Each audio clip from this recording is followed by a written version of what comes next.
All right, let me ask a weird question.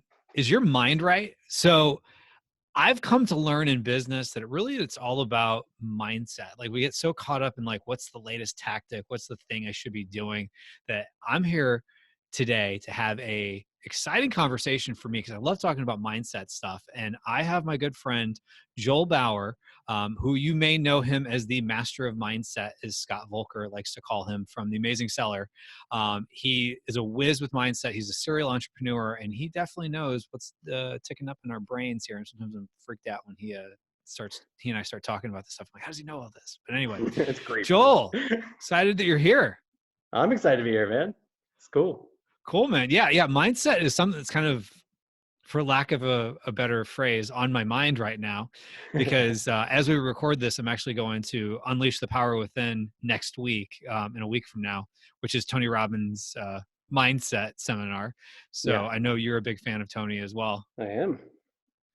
Cool, Yeah, man. that UPW event is that's an eye opener. I mean, even the second time I've gone to 5 now because I've just taken different family members and I wanted Oh, to wow. experience it with them.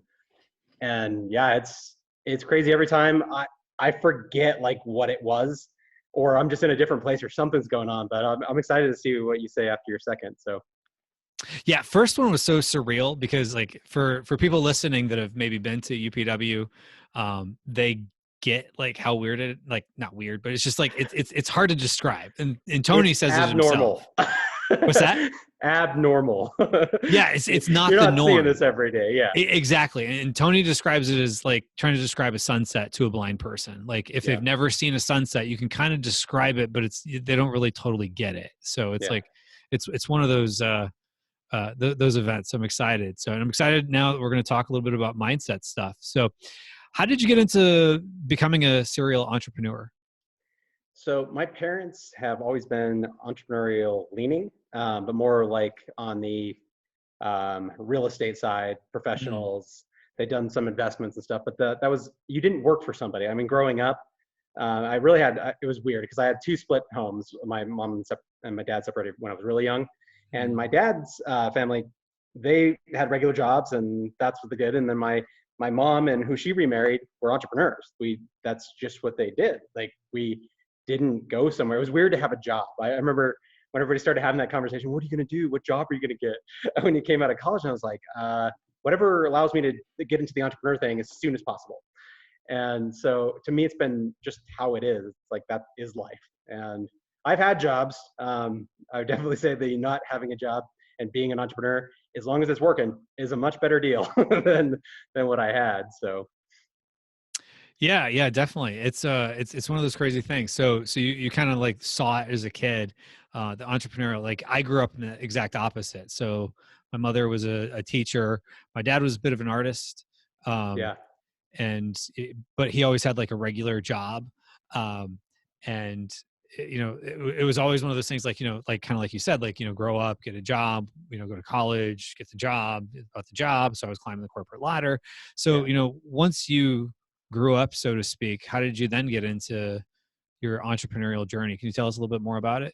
Well, early on, I always had these dreams and ambitions. So it's like when you're looking at the future, instead of saying I want to be a doctor, a nurse, athlete, or whatever it was, I wanted to be in my own business. I wanted to run my own business.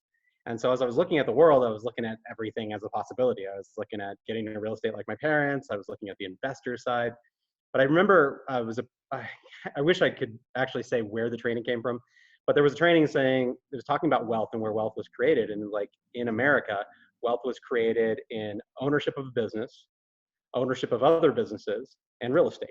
And those are really Mm. your options. And I remember like always, those were kind of the pinnings of what I was going to do. I was going to be part of one of those 3 things or all 3 things over my life. So as I looked out and said, hey, what do I like this? I would think of software companies when that was the big tech burst was happening. And I was in the travel business for a while. I did door-to-door sales. One time I listed all the career with business potential behind it. I had like 37 by the time I was 30. Oh, wow. And it's been way more stable in the last 5 or 6 years because I started finding what I liked and what really grooved with me, what I connected to. But as I did that, my inspiration, my desire for it, I was constantly learning about it. And so I was always finding a way to figure out the money side of what I needed to live and still keep carrying out my dreams. And sometimes that meant jobs, but it was always the job was funding the business that I was building. Mm. And early on, I actually started in real estate. I actually got my brokerage license in California, and I came out and I started learning where I could, and I started marketing, and the marketing exploded. I didn't realize this at the time because I had no reference. I'm just like, okay, well, I'm getting like 100 leads a week. And I was like, I guess that's good. But it's like all these calls I have to make. And I started realizing that once I did get through the work, I got them to contract and then got houses they could find and then take them out that. I hated the driving around lost part, but I loved the marketing part, which gave me kind of an interesting in as I got to know, like in the entrepreneur space, a lot of people are missing that marketing element. And I loved it so much, I think, because of the more or less what we're talking about now. It's the mindset of it. Is what's making someone tick? What makes them want to take action, move forward, do what they're dreaming of versus not? What's really that piece that changes someone? Because a lot of times, if you look around, there's people that, I mean, not to be mean to them, but I look at and I've seen other people do the same reference and go, there's no way that person's smarter than me. Why were they so much more successful? Why do they have this? Why is their relationship so awesome? Why do they seem to have all the money that they need? And I'm struggling. Well, it's something going on up here.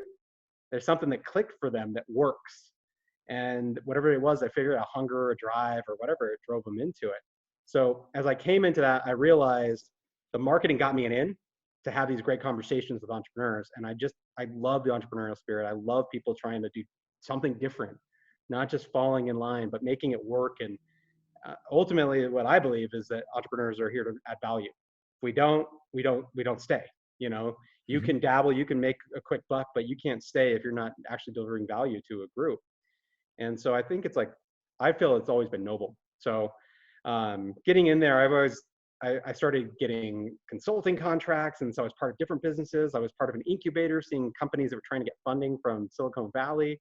And I've just always been in it and always had my thing, like whatever it was, a marketing company, a website design company, Amazon consulting at one point.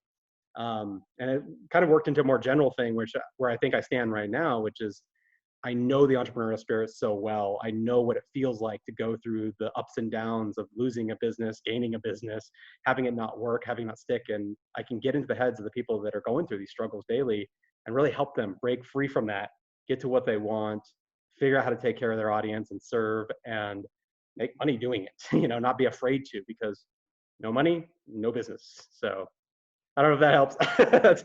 No, that's great. That's great. And the thing of it is like, you've had a very diverse experience. And, Yeah. you and I had facilitated a mastermind together at Brand Accelerator Live. And it was like, watching you dig into people's mindsets a lot, because Yeah. I was probably a little bit more like, let's talk about tactics, whatever, but you're very much tuned in into like listening for the mindsets. And one of Yeah. the things you said there just a minute or so ago was, what works for some, but like it's not working for others. So like there's this difference of, it's not always the tactics, it's always the mindset. So what Yeah. from, your experience and talking to all these different entrepreneurs and just the things you've learned along the way, what is it that separates the ones who it works out for and the ones it doesn't work out for? I think I think there's two phases in when people are starting as entrepreneurs or really being successful at anything. Hmm. They come in and they want to learn something. And so they look around and they say, what is everybody else doing? Mm. And that will get you so far. That'll get you blueprints. That'll give you the instructions of what someone else did. And at a certain point, the business grows and takes off. And unless you're extremely lucky, it's unlikely that the business they were building is the one you want. It's the life you want. And so this, I think, is such a grueling part. I think this is the transition between someone dabbled, maybe even had some good success, but are not around any longer, and someone sticks it out, as they start to figure out how to make the business mechanisms work for the life they want. Either getting the right people in play. Maybe the business doesn't change that much, but they do. They change their role. And that transition is really tough because there is no blueprint. Just like what we were doing in the mastermind, Hmm. one of the things, like the reason I go there is because I like screw everything you think you're supposed to do. No, I don't know. what language level we're supposed to be at, but screw whatever you We think of it probably as. will keep it no worse than that. We'll keep. I Screw will be try to the keep it worst clean, kind of like word. Scott's podcast. Excellent. So screw the stuff that you think you have to do, and let's get to what actually works. Let's get to what's actually working for you. Because if I can get their mindset to change and they start looking for, how do I make what I want work, not how do I do this thing I was told I have to do, that opens up this level of passion and motivation and excitement for a business that you might have been losing. Because at first, when you're following a blueprint and you're winning, it feels like everything. You couldn't imagine doing this. And then a thing turns and you realize, well, yeah, but I'm doing 60 hours a week. I don't even know who my family is anymore. Like, I think my oldest son is John, but we better go Right. check in. And it just starts to feel like you're so separated from your life. And that's when a lot of businesses fail. They don't take that next level because there's not a blueprint to say, well, here's exactly who you need to hire. There's people that suggest it, but it's a personal preference. What your business should take, how many hours you should put in, what type of work should you be doing. Are you pounding the pay? Are you doing the phone calls every single day, dialing for dollars? Or are you really setting the strategy and seeing your kind of ship move into greatness? And I think that's a real breaking point for the mindset. At first, dig in. Take anybody who blueprint for you and grab at it and do your best to make it real. And then take the pieces that you love and keep them going and keep figuring out how to grow that. It's Tony talks a lot about the art and the science. And so the first part is the science. Well, the art is that part that really allows you to enjoy the business, be glad that you're on a mission that you're on, or serving a greater purpose. And I think all the great rewards are beyond that point. Okay, so let's say someone's in that kind of first stage where they, we a lot of people listening can relate to this. They were listening to podcasts at some point, and then they they got themselves to a point where, maybe they're looking to leave their job, or they've left their job, or they were an entrepreneur and now whatever it is they're doing is a significant part of their income. But then when they're going to step two to kind of go to that good to great, I guess is kind of how I'm Yeah, understanding that's a it. good Like, goal. Yeah. how do you, where do you even go to figure out, like, what do I even want? Yeah, that is a great question. This one is the toughest because some people just don't know. We don't think about it that way, and we get so bogged down in the things we're supposed to do. I remember one of our inner circle members at TS, she had a really tough time making that transition because what she was hearing, the next level for that business was the Lambros, for lack of a better term. These guys Mm, that are showing you how their Lamborghini proves that they know how to build a business in e-commerce or right. wherever. And she's like, I hate that. I don't like that at all. So she stopped her business. And until she came into our mastermind, she didn't realize that no, that's their path. That's their next step. That's not yours. And from that point on, though, she had kind of almost shut down what she wanted because it was either this or nothing. And so she just started trimming the business a little bit and Mm, pulling back rather than moving forward. And at that point, so I think since then, I mean, that's about a year now. But I think since that point, she's really started establishing what that is. She had to start asking herself that, like, what do I like? What do I enjoy? And then the difficult part, and this is the part I always feel like I enter in on, is yeah, you got some ideas of what you want, but you have no idea how to make it sustainable. You have no idea how not to destroy the business you have and get the thing that you want. And so I think it's a transition. I never destroy assets if I can avoid it. Like, if you built something, we can find ways to make it work for you. Let's just figure that out. We can. mm-hmm. But let's start playing with that thought. It doesn't have to be overnight, and it shouldn't be. That can be devastating on a business. If one of the things I always saw is like, people come in a lot and go, you know what? I've been hearing from everybody that I have to stick to my strengths. Well, you have a business with 12 people and they have a set job every single day, and you're a core part of that. You do the meetings in the morning, you show them what the sales scripts are, you do a lot of the closing, and then you just decide today you're only going to do the thing you love, which is you love looking at the analytics on the back end, and you don't care about the front end anymore. Your business is going to struggle. Now, Mm, if you transition that slowly, you can get those people to grow into that level where they can close and they can finish out the work that you're going to be stepping away from. So I always look at it as a transition period. Whatever that is, just know where you're going and start digging into what are other people doing. I always look at more success stories to kind of answer for that if I don't know. So, like, for me right now, a lot of the stuff I'm doing is more targeted for me personally, is I'm targeting on dialing in my diet while increasing my amount of like physical activity. And what I had to do is just look at a bunch of people that were health experts and say, okay, do I like this guy's lifestyle? Not only do I like Mm, his advice or not, do I like his lifestyle? Is he getting something that I want?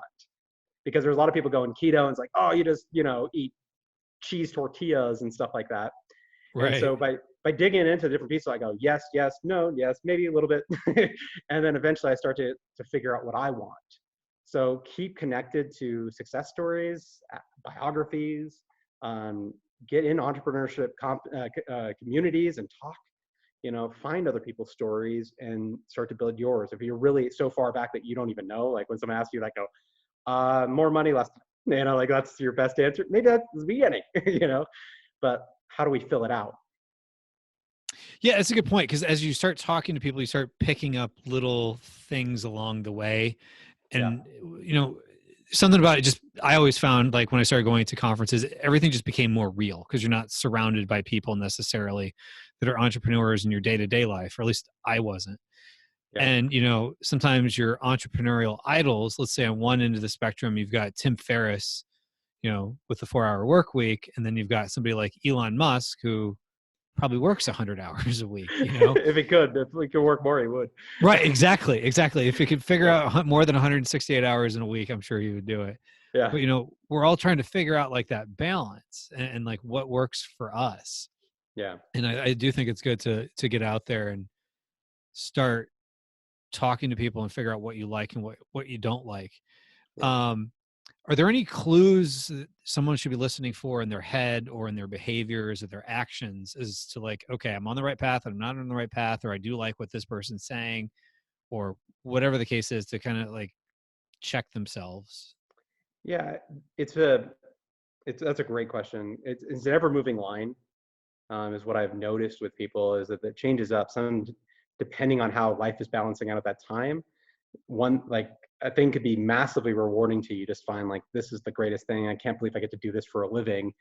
And then in the next turn you're like, I can't believe I have to do this again. you know Right. and it happens a lot. And I think it's listening a little bit. I don't think there's a perfect answer. There's so many people like, what is my mission, what is my purpose on this planet, what is my best activity ever. I don't think it works. It's like, what's your best thing right now? Right. Like, and you can have these dreams for what it might be, but I think we change very quickly as we learn those things. A lot of times we get what we want, and then we realize a lot of stuff we don't want from that. Mm, And so I think keeping it a little bit cleaner, like a little bit smoother, a little bit easier, more, I guess, organic, I guess, just very natural. hmm. Look around as you're doing this activity and it lights you up, and you're like, I could just do this all day. You find time disappears, and it could be anywhere. I mean, people always like try to link it more to like the extroverted, like, oh, I love being in front of a crowd and I light people up and change work. But I found even for myself, even is some of that dialed in work, some of that analytics can be very exciting if you connect the right things to Hmm. it. If you're looking through the numbers, some people like just light up on that. So don't let people's perception of what's supposed to light you up. Mm, You check it out, see what's going on, and maybe this thing that's tedium right now, like, or it's going to be tedium someday, you're really enjoying because it's new to you. You're learning it, you're dialing it in, you're winning, and that could be all kinds of things. I've seen people like lit up on sourcing products, like that was their favorite thing. They couldn't wait to do product research, and then like a year later, they're like, "Man, how do I outsource to anybody? Just how do I get somebody else just to do this? I hate it." And so just paying attention to that as things change. What changed? How did you feel about it now? What did it mean at the time that doesn't mean anymore? And you'll start to feel like, or you'll start to figure out, hey man, I light up every time with this. And like mine, like doing this right now, I honestly, you could just leave this camera on for 12 hours and ask me any questions, and I will keep going with the same energy level. This is my thing. I love this. So, but if you're like, okay, Joel, let's do some intense planning meetings and draw some boxes about websites, I got about a half an hour limit. Like, you better get the right. results quick. I got 30 minutes. Right. Right. Right. And so, but I always look for those things, and I look for them to change, and I'm okay with them changing. My business can't change every 5 minutes, but I can touch on things that and figure out what I like and figure out how to move towards that direction. One of my friends is an expert in purpose and passion. And he says so many people mix the two. He says, whatever you're passionate about is what your purpose here is supposed to be. And it's not. He says, that is a confusing thing that our culture has done for some reason. Is like, purpose is a thing you've always been doing. It's at your core. It's like you just show up and do it. It's you. When people are your friends and they talk about what's great about you and Mm, what they always loved about you, that tends to be something in your purpose. Like, well, Joel always is there for me. Joel always connects to me. He always makes me feel better when I feel like crap, and as you go through it, life has been telling you kind of what that purpose is. Your passions are what is exciting you right now. And that could be sourcing products and later not. And so mm, passions are flighty, they're moving, they're constantly growing. Don't connect the two. There's a center line that you kind of figure out that you love, that you're trying to figure out more. Like, how do I do that and make money and have a successful business and be a great father and have a great relationships and inspire my team? There's all these other demands that are coming on you, so it gets clouded. It gets kind of faded in those things. So that's why I'm always looking. I'm always looking for a little bit more light through that stuff. Is there a better way that I interact with my significant other? Is there another way that I like try to be there for my kids or my employees or just the partners in the business and trying to help them and make sure we're all winning here? And amongst that, I find I always get into things like this, like, how do I just share mindset stuff? How do I dig in and find out what's really making them tick and exciting them? And how do I help them get out of the clutter and start moving in the direction of what they want? And so, um, I don't know. I feel like I rambled a little bit there, but there's light in there. Look for it as well. yeah, I mean, I like what you said there about the purpose versus passion, because I Yeah. do think it seems to be like maybe ever since Steve Jobs gave that like a commencement speech where he talked about passion, that I think people have gotten too like, it's almost like I hear it in some of the younger generation, but it's not even necessarily the younger generation. I mean, sometimes Yeah. people, in their 30s and 40s or have this like, but I haven't found my passion yet. Well, Yeah. I've, and this is maybe I'm diving back into my corporate world, but I Yeah. came to learn when I was managing people, like larger groups of people, that if I was trying too hard to keep everyone happy and engaged and passionate, and that the results would follow, that we wouldn't get the results and everybody would be miserable. Yeah. But if we focused on the results and get everybody engaged in the results, then they will become happy. Yeah. Because if you chase after happiness and passion or whatever kind of fleeting feeling, it never lasts. Yeah. That's a great one. Yeah. Um, I like that. That getting them connected to the objectives, whatever we're trying to accomplish. I always found in my pursuit of happiness and in my thinkings on the subject is people don't really get happy by getting what they want. They get happy in the stretching and the progress towards it. And Mm, I've done mind experiments and all kinds of interviews with people just trying to dig into this topic for probably the last 15, 20 years now, because I like to be happy and I wanted to figure out right. how to do it better. But I find that a lot of times when I did what made me happy, I found myself unhappy. But when I was growing, when I was kind of sometimes even forced into a place where I had to expand or lose out on something I thought was important, that's generally when I felt most fulfilled. I felt rewarded. I felt excited. I felt passionate. And happy does seem to be fleeting. Like, I like video games, but after about an hour and a half of video games, it loses its luster. I don't know. Some people can play 12 hours. I have a limit on that where I just Right, right, like, right. great. It's a game. It's designed for fun, but it's not fun anymore. Right. I just feel like now I have a weird job, but I don't get paid for. Right. Exactly. Exactly.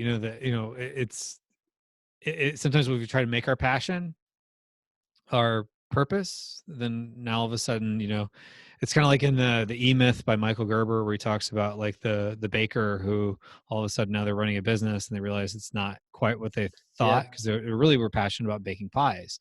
So now they can hire people and create systems and all that, but sometimes we don't always realize that all the little components to it. So Yeah. one question I do have is, and I've heard this in masterminds discussed, almost every mastermind I've ever been in. Someone will bring up some level of question of like, okay, now that I don't have a boss, it's great, but I find there's problems because I don't have a boss to tell me I need to have this done. So they're Yeah. like finding that there's like certain tasks they're just not getting done that they know they need to get done, but it just keeps getting pushed back in priority. What's kind of the cause of that, and how do people address it?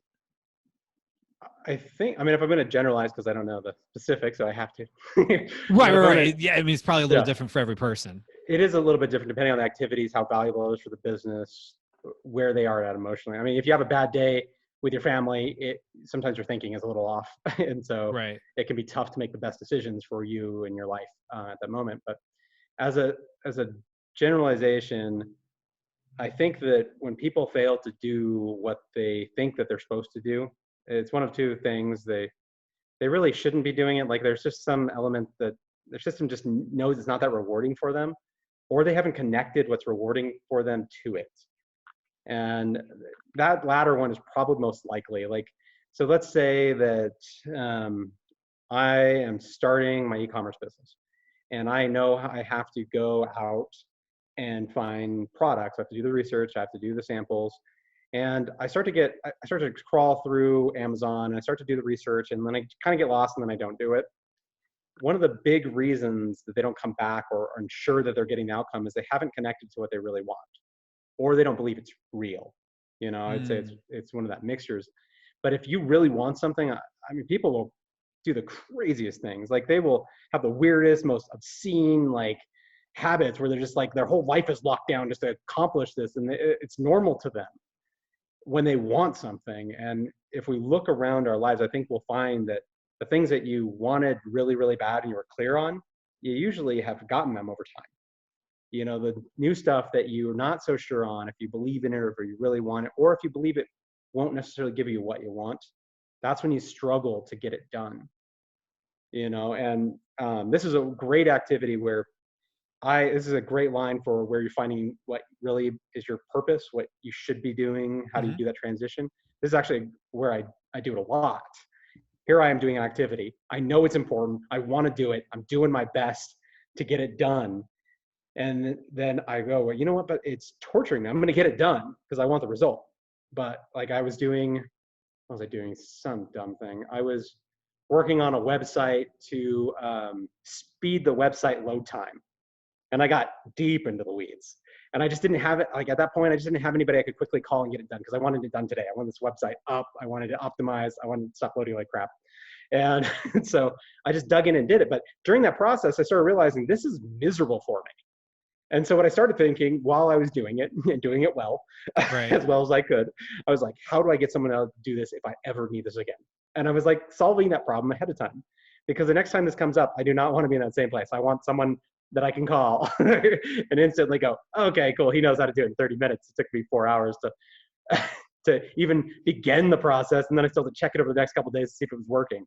So um, but in that, I kind of can see that like I'm doing the work, I'm doing my best, I know it's connected to something I love. This is where I find the real line. This is where I find the things like I can figure out how to outsource it. When you're not even willing to do it, when you're not even willing to get in and get your hands dirty at all, you don't want it bad enough. Whatever's behind this Mm. thing, you don't want it bad enough right now. And honestly, most times to find someone talented at doing it and doing it right is harder than doing it yourself with how much resources we have with Google. Like anything, like how do I connect these things? You can search anything and Google will give you the answers. You just have to follow the steps. And so when you get to that level where you have to bring someone else in, trust that they're doing it right, that they are doing the best they can, that it's right for you, that there's not some weird mistake that's going to happen that's going to close down your website and you're going to have no idea how to turn it back on.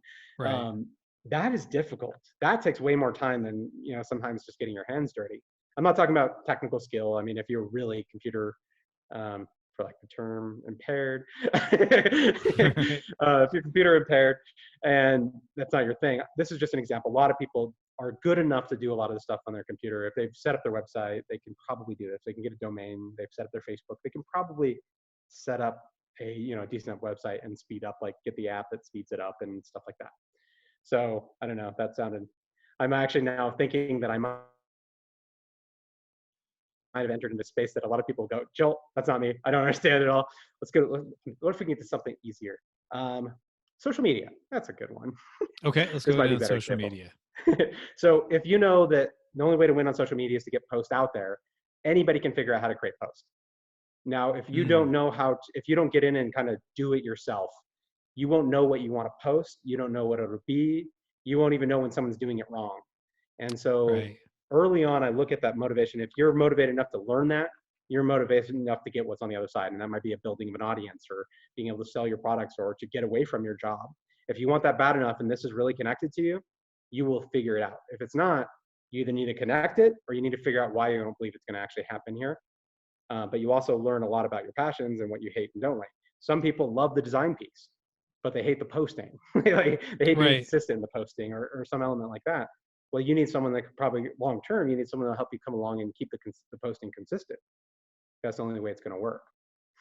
I don't know if we could just edit this whole section out, but I'm feeling that I got way in the weeds. No, no, no, it was good. It was good. It was good. We're going to keep Okay. going with it. But I mean, one of the things too that I think sometimes people got to challenge themselves with is, they're doing all these things and like, they've kind of started with the, I'm going to do it and then eventually give it off to someone else. And then they Yeah. convince themselves no one else can do it like me. Yeah.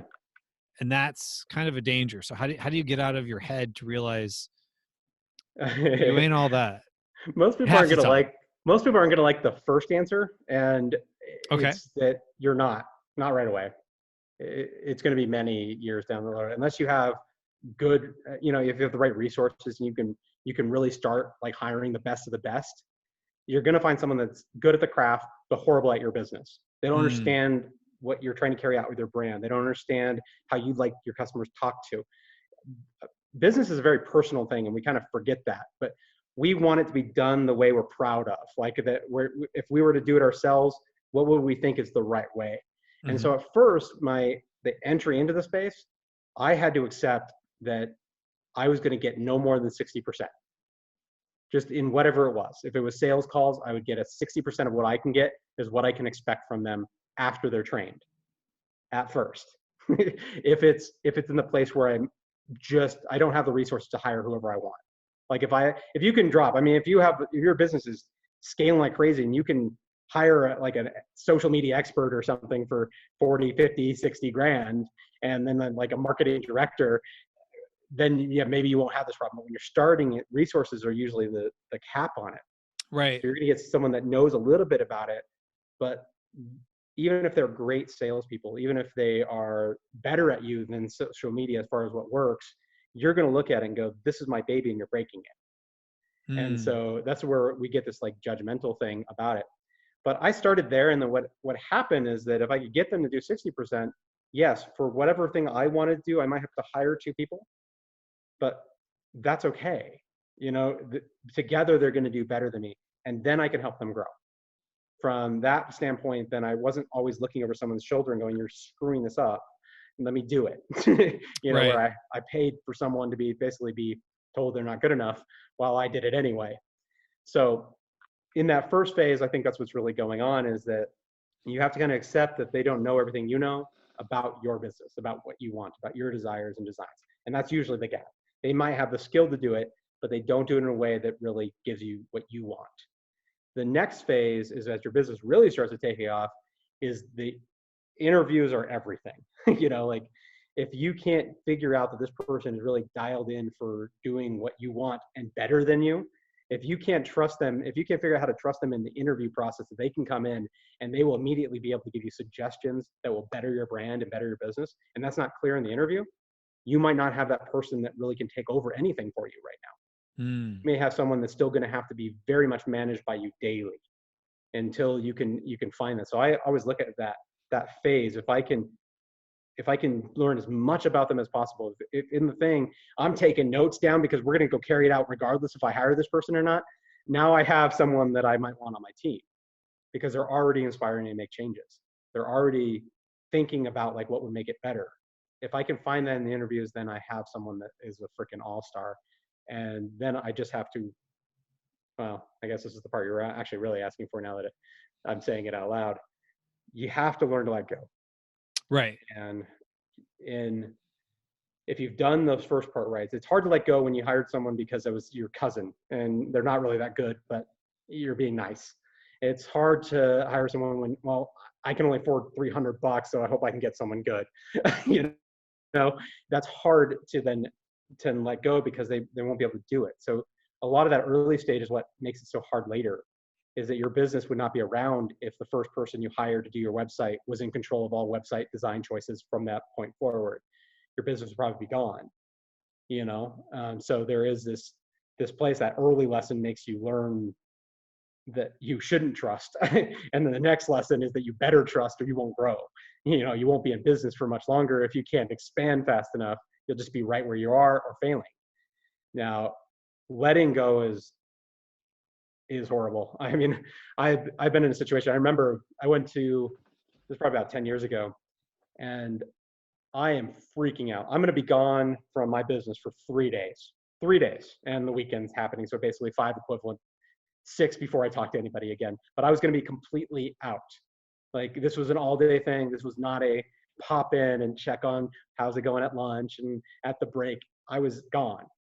And the day before I'm going, I'm just running around the office like a madman. I'm talking with every member of my team, and I'm just losing it. And I was lucky that my mentor at the time actually worked in the same building, and so he saw me and he said, "Joel, when you have a minute, I need to talk to you."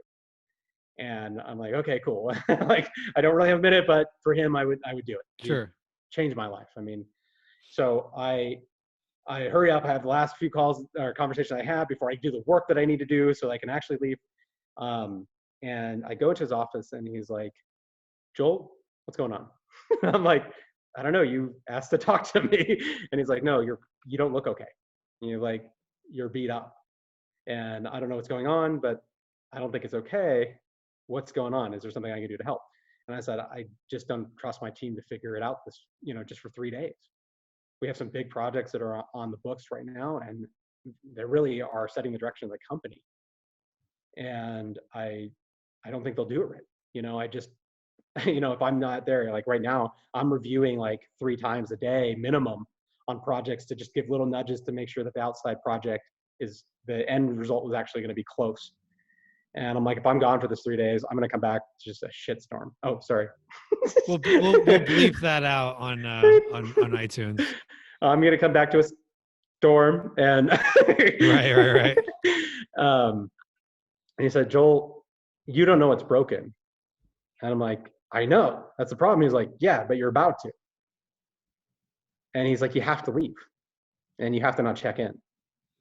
Your team is wherever they're at, but you won't know what's really broken until you leave. And like, most things can be fixed. And 3 days isn't going to kill you. But when you come back, treat it as a refresher. You'll get to see it through a new lens of what's actually working.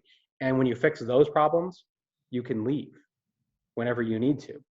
You can step out that door and know your team's going to handle it." And he's like, "Until you do that, you'll never know." And he's like, "Sadly, the answer sometimes is your team isn't right. Sadly, sometimes it means that this person isn't a player on your team. And that sucks for people. It's a hard line, but that's when while you're standing there hovering over everybody, you never know what they can do. You never know what they're going to drop. You never know how they're going to try to fix it when they do drop something. And they can't learn that way and they can't expand." So that was stuck with me. And every chance I get, I try to open up a doorway for someone to have that space. There's just projects I just won't check on for 2 weeks, and I want to see what they'll do, because in that I'll see what they're doing. I'll see how they're managing their time. I'll see what priority they put on it when they're left to their own devices. And that has given me that step-by-step on how to trust them and make sure that, hey, that they are right on the team. Are they going to do great the first time? No, they're going to suck. Don't fire them yet. Right. Give them some time. Be honest with how long it took you to learn that thing. So this is not like, oh, one and done, unless they did something horrible. Like, I mean, when it gets to like customer service nightmares and stuff where they treated someone poorly, like beyond poorly, there's very little that I don't think we can clean up as a team. But there is certain lines where I'd look for those. So, but give it a pass. Like, have multiple passes, correct things, work with them, get them to be involved in what's going to make this better. If you're always dictating from them, they're always just trying to guess what you're going to want, and they're not part of the process. So it's hard for them to know what to do next. So, yeah, and I think you throw out some really awesome, just advanced, like as you're building a team, because I believe it was in the mastermind where you mentioned Clockwork by Michael Michalowicz. Or maybe it was I think somewhere that might else have been somebody Rachel. brought that one up. Anyway, it sound, what you're talking about sounds straight out of that book Oh, cool. of like building it. Like he creates the picture of you should get to a point of having these 4-week vacations where you're gone and your team can take over for everything. And Yeah. I think, some people may be listening to this and like, I don't even have a virtual assistant or anybody, but anyone that's listening to this that, maybe they're not quite to that advanced Michael McAllowitz or Joel Bauer stage of Michael like, Gerber. yeah, exactly. Like Yeah. having like these people, like they're basically running everything for you. Challenge yourself to little things you could offload now. Like I remember, Yeah. being in a mastermind, someone was talking about like you're checking every single product for quality. And I think they were labeling everything. It's like hire the kid down the street for $10 an hour. Like Please. Yeah. and show them what it's going to look like and say, if anything's questionable, put it in this pile. If it's great, put it in this pile. So that way you can teach them, okay, this is right, this is not right, or whatever the case is, because chances are you know what you're doing, but Yeah. it's it's not one of those things that like you can't offload to someone else. You know what I mean? Yeah. I, actually, that reminded me of something. It's a line that I end up in this conversation exactly at that moment. We're hiring my first, or I got to get a VA, or I need some help, Mm, or I don't understand this Facebook ads thing. And people pull someone in, and a lot of times they, I don't know, I've seen it just, they pull someone in, they do that, they don't learn anything, and then and they get mad at that person, and they try to bring another person to fix it. And they keep right. doing this pattern, and they're like 5 deep on like, this is where I saw it the most is actually website design. So you see like all these plugins for WordPress. What do they do? Who installed them? Oh, I think that was John. He's 3 ago. And you're like, what? Right. But the the issue with that, like, is that there's two sides to this skill coin. The first is the skill that you're looking for, which is the skill of someone to come in and do something of high quality in your business. That is a needed skill. It takes time, to learn you a little bit and learn the process, and then start to feel like they have room for it. The other side of that coin, for people who have never hired or trained or managed anybody, is management skills. Mm, How are you as a manager? How defined was the project before the person started? Did they have tutorial videos? Did you really understand the learning process of how long it took you to learn it? Because we forget that all the time. It's like, well, man, I can do this in 15 minutes. Yeah, but when you started, it took you 2 days. So let's get right. clear. And that management skill is the other side of that. And I think that's actually the biggest thing. Like, people don't want to address that because it's about them. Like, oh, it can't be my fault. I just need Right. help. Why can't I get help? Now I have to work on me and get help. Um, Management is a skill, hiring is a skill.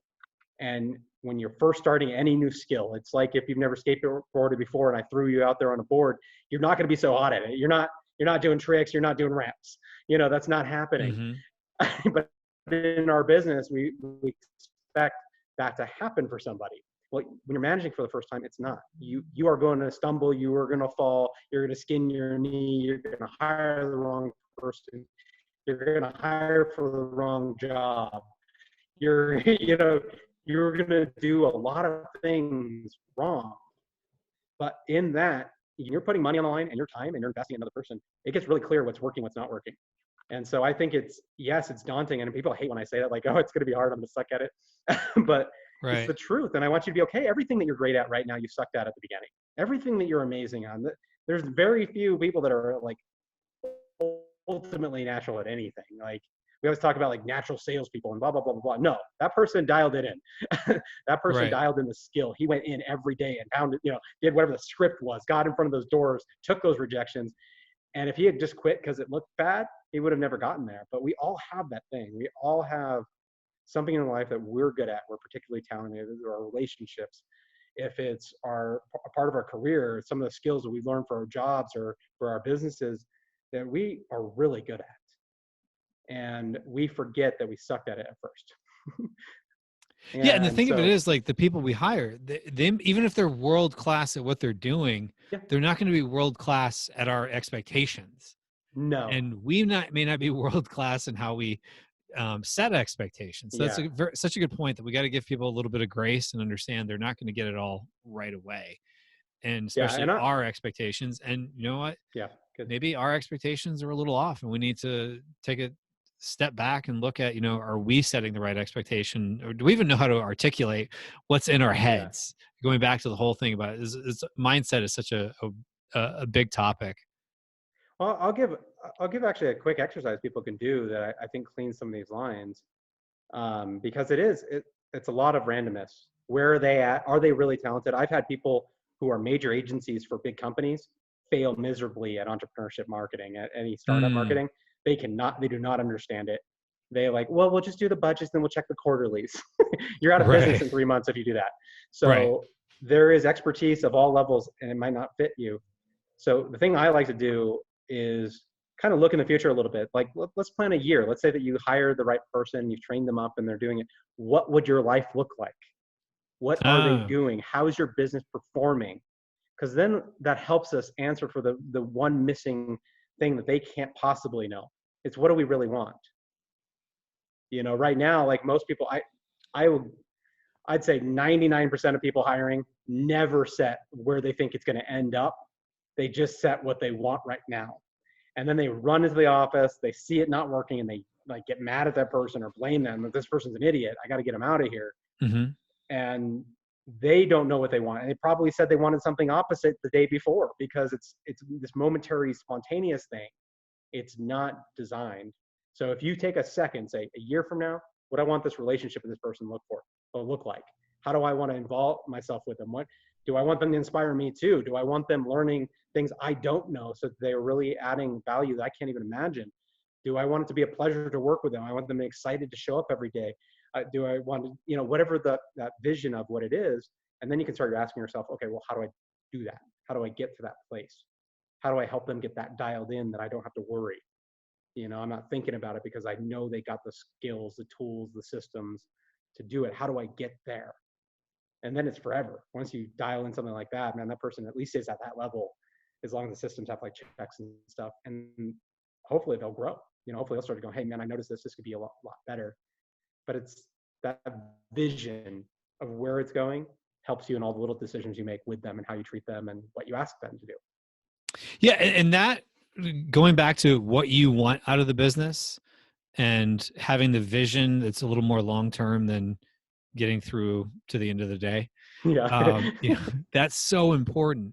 And, Yeah. I'm glad you said that. And that goes beyond just, we've talked a lot here, more than I even expected to, about hiring and managing people and all that, which I think is such an important skill for entrepreneurs, because some people come into it, maybe they never had experience managing people, or they had experience managing people and it's now different now that they don't have their boss's expectations. It's just Yeah. them. So what are, going back to, like, just to kind of close up here with the main topic of what is it you really want? What is an extra, and people like actionable. So I have to ask this question. What is Yeah. something that they can do to figure out what it is they actually want out of the business? I I think it's a combination of dreaming and reality. And so Mm, what I'd like to do is, I guess, if I was going to walk someone through this, the 12 month is always a good mark. You can get it tighter if you can't figure out 12 months. You can go a quarter or 6 months, but I recommend usually 12 months, because people have more belief in what can happen in 12 months than what they believe can happen in 3 or 1 month.